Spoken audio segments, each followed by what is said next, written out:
strike me down, I shall become more powerful than you could possibly imagine. Welcome back, everybody. It is Bulldog here with day 3 of my Silver Dollar Challenge. This is the Fire Edition. If you missed the first two, basically what it is I've given myself a $1 budget to rent decks for a month. That's it. Only $1 to rent 6 different decks, one for each splinter, to be competitive at the silver level. This is all leading up to my live stream on Saturday, 2:30 Eastern on Saturday. Be sure to come by. We're going to have giveaways. We're going to open some packs, and I'm going to compete in my own silver tournament. I'm hosting my own tournament for the first time, and we're going to see how this deck building goes. And essentially what I'm trying to do is prove that you can play this game for very cheap on a very low budget. Total, we're going to be at $5-6 a month, and the goal is to be competitive at the silver level. As far as ranked, I've actually blown almost all the way through silver. I'm a few rating points away from gold, and I'm only on day 3. So far, this is going great. I am doing so much better since I started renting these cards. So let's take a look at what I got for Fire. So first off, these are the starter cards. These are what anybody can use as soon as you play the game.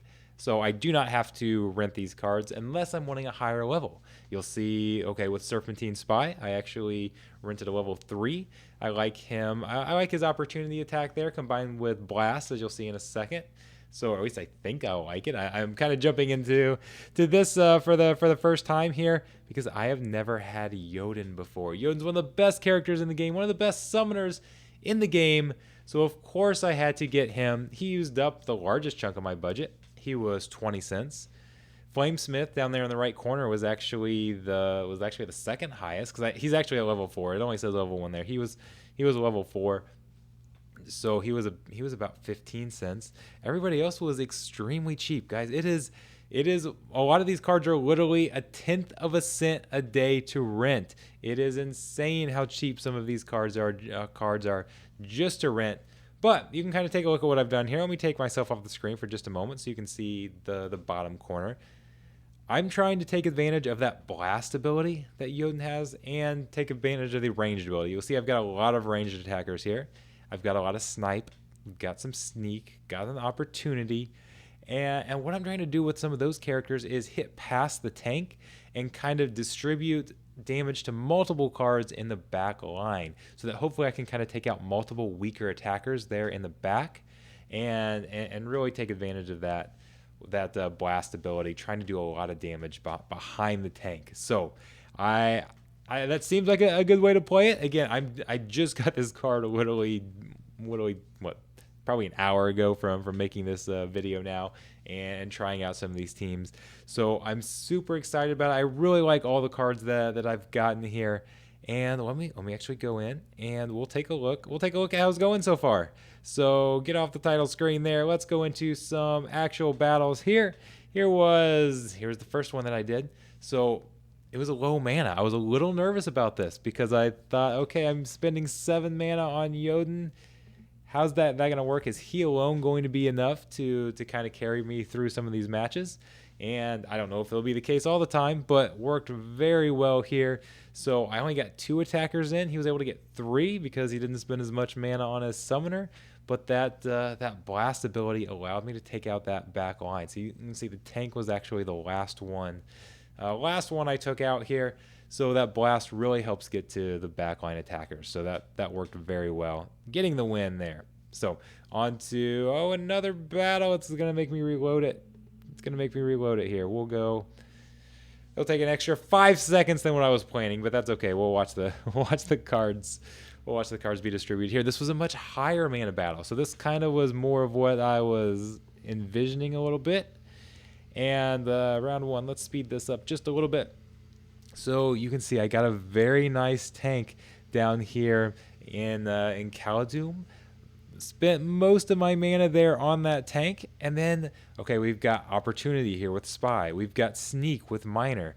We've got snipe with Wizard. The goal is to hit those characters kind of in the back and take advantage of that blast to try and distribute more damage back there, and then a good tank to give us some time up front. And that's basically exactly what happened here. It worked extremely well, going around Living Lava, to get to some of those tackers. Although Living Lava does some decent amount of damage himself.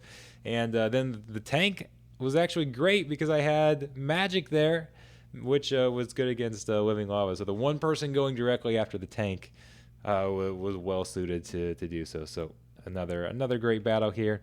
And of course, it's gonna make me reload the battles. I had these all set, ready to go, but I'm sorry, it is 12:30 in the evening, so we're not gonna do this. One shot on this video. So the last battle was a little different here because I couldn't rely on Jotun. It was Silent Summoners. You'll see it pop up here in a second. This was Silent Summoners, so I had to go with my actual cards. I'm hoping that I wasn't just using Jotun as a crutch and I could get a win without Jotun. And I mean, obviously he's going to help a lot, but this tank is looking nice. I kind of like the idea of having a Magic tank up here, and that kind of works nice to get under armor or get around those tanks that can take reduced melee or ranged damage. So despite not having Jotun, that worked extremely well.